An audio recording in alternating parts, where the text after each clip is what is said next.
Episode 278, Tricked by Grandpa Again. Serena heard the words and became silent. Someone alive? Was he referring to Henry? Indeed, over the years she knew very well how Henry had treated her.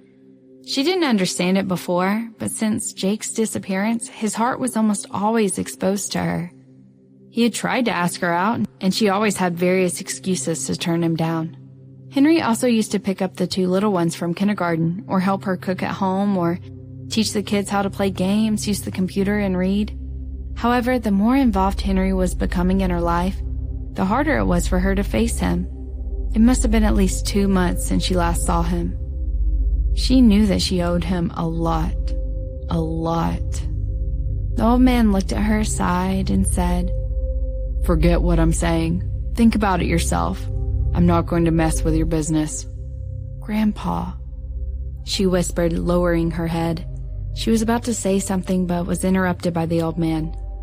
"However, Sunshine, I have something to trouble you with." Grandpa took the cane next to him and stood up. Serena rushed forward and helped him. "Nothing is trouble from you. I will try my best for you." "Come on, help me back to the room." The old man walked slowly with his cane. After helping the old man back to the room, she saw him taking an old pocket watch from the bedside cabinet and handing it to her.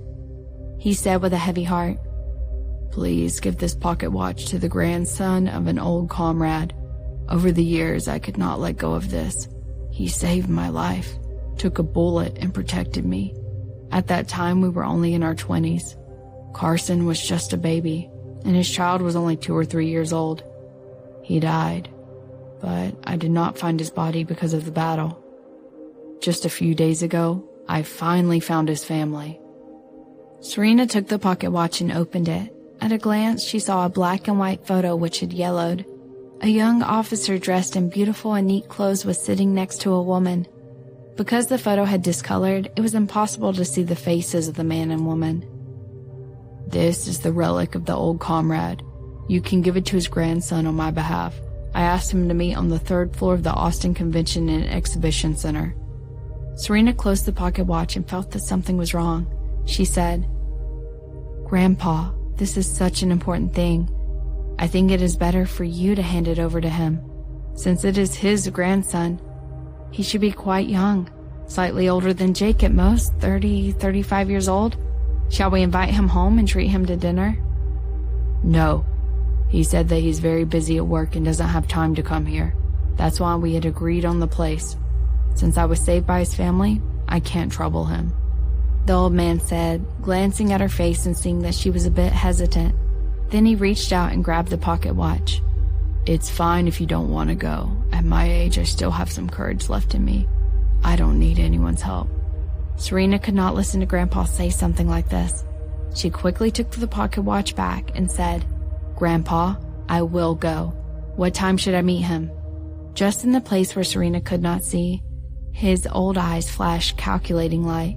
The old man sighed and said, "I asked him to meet me tomorrow at noon." He took a note from under the pillow. Serena took it and found the address to be a popular high-end restaurant. The seat number and time were written on it, 12:30 p.m.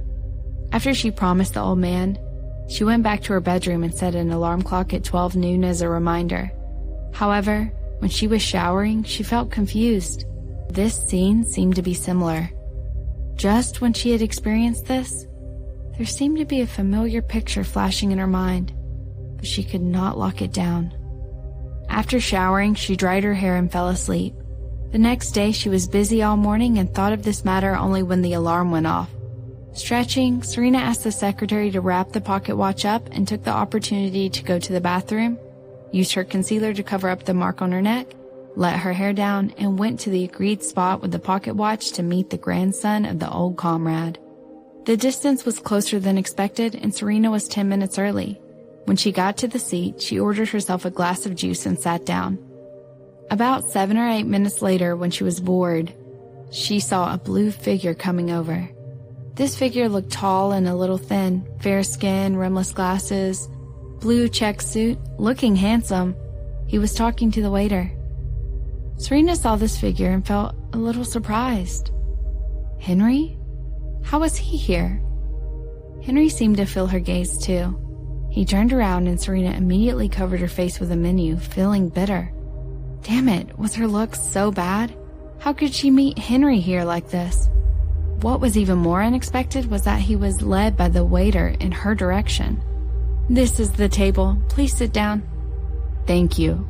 Henry sat down and politely smiled at the waiter. Serena put down the menu and was annoyed. She asked, "How are you here?" Henry was a little surprised and said, "Grandpa said that you have something to give me, so that I must come. Didn't you ask me out?" Serena said nothing, staring at him. Geez, she was tricked by Grandpa again. She leaned against the back of her chair helplessly, throwing the menu away and touching her forehead. Henry saw her reaction and guessed it. Unconsciously licking his lips, he took the menu and asked, "Shall I order for you?" Serena took a deep breath. Henry... "We'll have 2 vegetable salad, 2 sirloin steak, and 2 black truffle mushroom soup. Oh, and a strawberry ice cream." "Excellent, sir." "Is there anything else to add?" Henry looked at her and asked. Serena took a sip of juice and shook her head.